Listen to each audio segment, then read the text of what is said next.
Hi beautiful people, welcome back to my YouTube channel Sun Nonstop. It's me guys, Sri Sanvi and you are watching Sun Nonstop. So guys, again I'm back with another amazing video. और आज की जो हमारी video 10 years of Modi ji the incredible transformation of India's infrastructure from roads to railways, ठीक है। और देखा जाए तो मोदी जी के जितने 10 years ऑफ मोदी जी, ठीक है, उन्होंने इतनी ज्यादा डेवलपमेंट जो है वो इंडिया के अंदर कर दी है। रोड्स बड़े अच्छे बना दिए। रोड्स अच्छे होंगे तो हर बंदा जो है वो आपकी कंट्री में आएगा और ट्रेड करना चाहेगा और डिफरेंट किस्म के जो है वो बिजनेसेस भी करना चाहेगा अगर आप लोगों के रोड्स अच्छे हैं। दूसरी चीज ये कि रेलवे सिस्टम बहुत अच्छा है। और तीसरी चीज ये कि इंडिया की जीडीपी भाई यूं यूं यूं ग्रो कर रही है और इतना अच्छा नंबर 8.2% जो है वो जीडीपी ने जो है वो उसकी ग्रोथ रेट आई है। और हर दुनिया का हर जो मुल्क है ना वो देख रहा है यार इंडिया ऐसे ऐसे ऐसे तरक्की कर रहा है। और सुपर पावर बनने के ख्वाब जो मोदी जी ने देखे थे अब लगता है पूरे होते हुए नजर आ रहे हैं। आप लोगों का इस चीज के बारे में क्या कहना है यार? आप लोग कमेंट करो यार। मैं तो बड़ी खुश हुई, इंडिया बहुत आगे बढ़ रहा है, लेकिन एक तरफ से जो है ना मुझे दुख भी हुआ कि वेयर वी आर पाकिस्तानीज, हम कहाँ हैं? हम पाकिस्तानी कहीं भी नहीं। हम IMF के बस हाथ जोड़ते हैं, तरले करते हैं और अपने मतलब टैक्सेस को बढ़ाते हैं। और मेरे जैसे बेचारे छोटे छोटे यूट्यूबर्स का जो है ना 10 से 20% टैक्स हम लोग देते हैं, बचता हमें चिल्लर है, कुछ भी नहीं बचता। तो फिर भी आप लोगों के लिए वीडियोस लेके आते हैं। तो आप लोगों ने वीडियो को स्किप नहीं करना यार। तुम लोग अपने 10 दोस्तों के साथ वीडियो को शेयर कर दो और स्किप नहीं करना, लास्ट तक लाजमी देखिएगा। तो let's start the video guys. देखो, जब किसी भी देश को अपने यहाँ की इकोनॉमी को स्ट्रॉन्ग करना होता है तो वो देश इंफ्रास्ट्रक्चर पे इन्वेस्ट करता है। इंफ्रास्ट्रक्चर पे इन्वेस्ट करने का मतलब है देश में रोड बनाना, हाईवे बनाना, पोर्ट्स बनाना, एयरपोर्ट बनाना, देश के कोने कोने में बिजली पहुंचाना, पानी पहुंचाना, रेल पहुंचाना, देश को रोड, रेलवे, इंटरनेट से कनेक्ट करना जैसी तमाम चीजें शामिल होती हैं। इंफ्रास्ट्रक्चर में इन्वेस्ट करने से देश को सिर्फ अच्छी रोड, हाईवे, ब्रिजेस नहीं मिलते हैं, देश की इकोनॉमिक डेवलपमेंट भी खूब होती है। इंफ्रास्ट्रक्चर में इन्वेस्ट करने से देश में बहुत सी एम्प्लॉयमेंट जनरेट होती है, लोगों को नौकरियां मिलती हैं, स्मॉल और मीडियम बिजनेस को फायदा पहुंचता है। बहुत से लोग ये समझते हैं कि इंफ्रास्ट्रक्चर में इन्वेस्ट करने से सिर्फ मजदूरों को काम मिलता है, पर ऐसा नहीं है। बहुत सी ऑपरेशन, मैनेजमेंट जॉब भी इंफ्रास्ट्रक्चर डेवलपमेंट से जनरेट होती हैं। और सबसे बड़ी बात, देश के बैकवर्ड एरियाज तेजी से डेवलप होने लगते हैं। इंफ्रास्ट्रक्चर स्ट्रांग होने से बहुत सी फॉरेन कंपनीज भी देश में इन्वेस्ट करती हैं। आज के समय दुनिया की जो टॉप इकोनॉमीज हैं जैसे कि US, चाइना, जापान, इन देशों ने सबसे पहले अपने यहाँ इंफ्रास्ट्रक्चर में खूब इन्वेस्ट किया, जिसके चलते आज ये देश इकोनॉमिक पावर हाउस हैं। भारत की बात करें तो भारत ने शुरुआत के 40-50 साल इंफ्रास्ट्रक्चर पर ज़्यादा ध्यान नहीं दिया था, पर 1999 में जब अटल जी की सरकार बनी थी तब उन्होंने देश के इंफ्रास्ट्रक्चर को स्ट्रॉन्ग करने के लिए कई सारे प्रोजेक्ट लॉन्च किए। फिर 2004 में कांग्रेस पावर में आई तो उन्होंने भी देश में road, highway, expressway, rail, airport बनाए। पर फिर 2014 में जब बीजेपी पावर में आई तो उन्होंने इंफ्रास्ट्रक्चर को अपनी प्रायोरिटी बना ली और इंफ्रास्ट्रक्चर में हैवी इन्वेस्ट करने लगे, जिसके चलते भारत में तेजी से road, highway, expressway, airport, ports बनने लगे। तो नमस्कार दोस्तों, स्वागत करते हैं आपका चार्जिंग पॉइंट हिंदी में। दोस्तों, आज के इस वीडियो में हम बीजेपी और कांग्रेस के इंफ्रास्ट्रक्चर के 10 साल को कंपेयर करेंगे और जानेंगे कि इन दोनों में से कौन बेहतर है। तो जानने के लिए जुड़े रहिए आप इस वीडियो के साथ। दोस्तों, मैं ऐसे ही इंफॉर्मेटिव वीडियो बनाता हूं, तो अगर आपको इंफॉर्मेशनल वीडियोस देखना पसंद है तो आप इस चैनल को सब्सक्राइब कीजिए, इससे मुझे बहुत ही सपोर्ट मिलेगा। रोड्स, आइए सबसे पहले बात करते हैं रोड कंस्ट्रक्शन की। पिछले 10 सालों में भारत के रोड नेटवर्क में 59% की ग्रोथ हुई है। 2014 में भारत का रोड नेटवर्क 54 लाख किलोमीटर था, जो अब बढ़ के 67 लाख किलोमीटर हो गया है।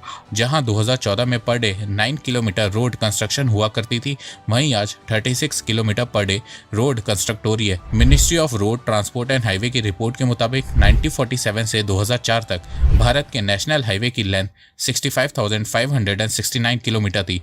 कांग्रेस के 10 साल 2004 से 2014 के दौरान 25,718 किलोमीटर नेशनल हाईवे बना और टोटल नेशनल हाईवे की लेंथ 2014 तक 91,287 किलोमीटर पहुंच गई थी।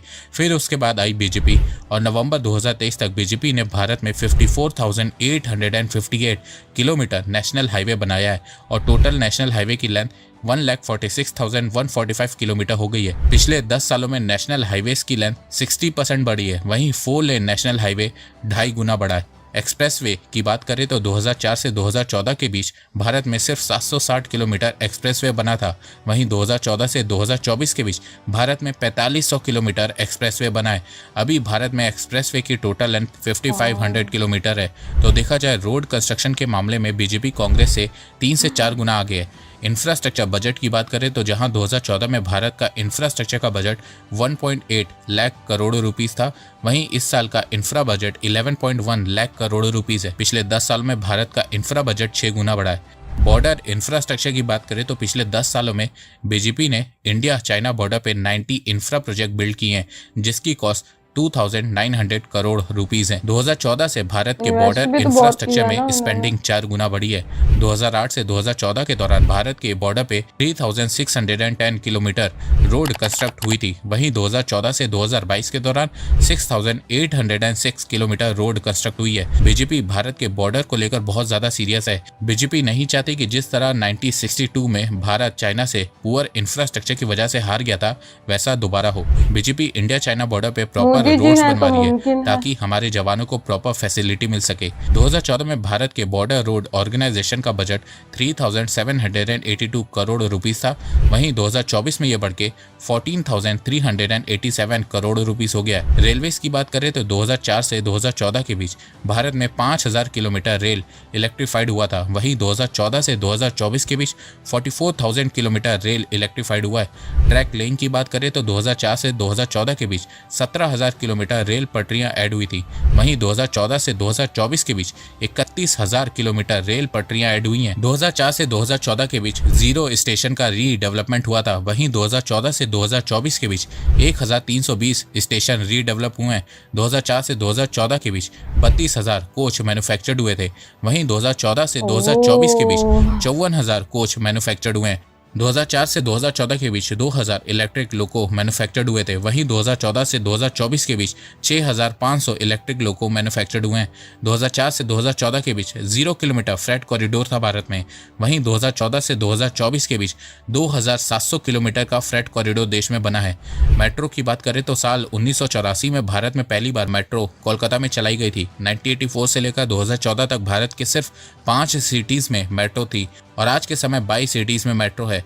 1984 से 2014 तक भारत में मेट्रो की टोटल लेंथ 248 किलोमीटर थी, वहीं 2014 से 2023 तक ये 3.5 गुना बढ़ के 895 किलोमीटर हो गई है। भारत सरकार जिस स्पीड से मेट्रो का विस्तार कर रही है, 2024 के अंत तक भारत में मेट्रो का नेटवर्क 1100 किलोमीटर का हो जाएगा। इसके अलावा रेलवे को बेहतर बनाने के लिए बीजेपी देश भर में वंदे भारत ट्रेन चला रही है, न्यू फ्रेट कॉरिडोर बना रही है, बुलेट ट्रेन पे काम कर रही है, रेलवे को ज्यादा बजट दे रही है। 2014 में भारत का रेल बजट 45,000 करोड़ रुपए था, वहीं 2024 में यह बढ़ के 2.4 लाख करोड़ रुपीस हो गया है। एनर्जी की बात करें तो जहां 2002 में भारत की टोटल पावर कैपेसिटी 1,05,000 मेगावाट थी, वहीं 2014 में यह बढ़ के 2,45,000 मेगावाट हो गई थी, पर 2023 तक ये डबल होकर 4,16,000 मेगावाट से ज्यादा हो गई है। पिछले 10 सालों में भारत की पावर कैपेसिटी 70% बढ़ी है। पर देखो, सबसे अच्छी बात यह है कि भारत एनर्जी इंक्रीज तो कर रहा है, पर उसमें रिन्यूएबल एनर्जी बहुत तेजी से बढ़ा रहा है। पिछले 10 सालों में ग्रीन एनर्जी कैपेसिटी भारत की 138% इंक्रीज हुई है। यहाँ तो जहां सोलर भी नहीं 2014 लगा में सकते, भारत सोलर पे रिन्यूएबल भी टैक्स एनर्जी है। से 75 गीगावाट एनर्जी प्रोड्यूस करता था, वहीं 2023 में 180 गीगावाट एनर्जी प्रोड्यूस कर रहा है। 2014 में भारत के एनर्जी सोर्स में फॉसिल फ्यूल का शेयर 69% था, वहीं अब ये गिर के 57% हो गया है। मतलब जहां एक तरफ भारत ज्यादा एनर्जी जनरेट कर रहा है, वहीं दूसरी तरफ फॉसिल फ्यूल से कम एनर्जी जनरेट कर रहा है, जिससे भारत में पॉल्यूशन भी कम जनरेट हो रहा है। 2030 तक बीजेपी का टारगेट है कि वो रिन्यूएबल एनर्जी से 500 गीगावाट एनर्जी जनरेट करेगी, जिससे एक तो भारत की एनर्जी कैपेसिटी बढ़ेगी, वहीं पॉल्यूशन भी कम होगा। भारत की रिन्यूएबल एनर्जी में सोलर का बहुत बड़ा योगदान है। 2014 में भारत में सोलर एनर्जी 3.7 गीगावाट प्रोड्यूस होती थी, वहीं 2022 में 74 गीगावाट प्रोड्यूस हो रही है। अकॉर्डिंग टू वर्ल्ड बैंक 2014 तक भारत के 85% पॉपुलेशन के पास इलेक्ट्रिसिटी पहुंच गई थी, वहीं अब 100% पॉपुलेशन के पास इलेक्ट्रिसिटी पहुंच गई है। नॉर्थ ईस्ट, जिसको भारत में हमेशा से इग्नोर किया जाता है, वहां पे बीजेपी ने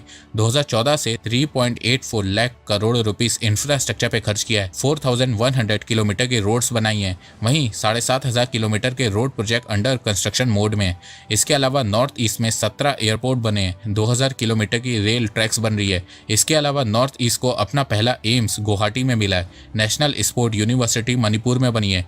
इंडिया का longest rail road Bogibeel bridge बना है। इंडिया का लॉन्गेस्ट धोला सदिया ब्रिज बना है। सेला टनल बना है। इतना 4500 से ज्यादा स्टार्टअप नॉर्थ ईस्ट में फॉर्म हुए हैं। 73% वायलेंस कम हुआ है। 86% सिविलियन डेथ कम हुई है।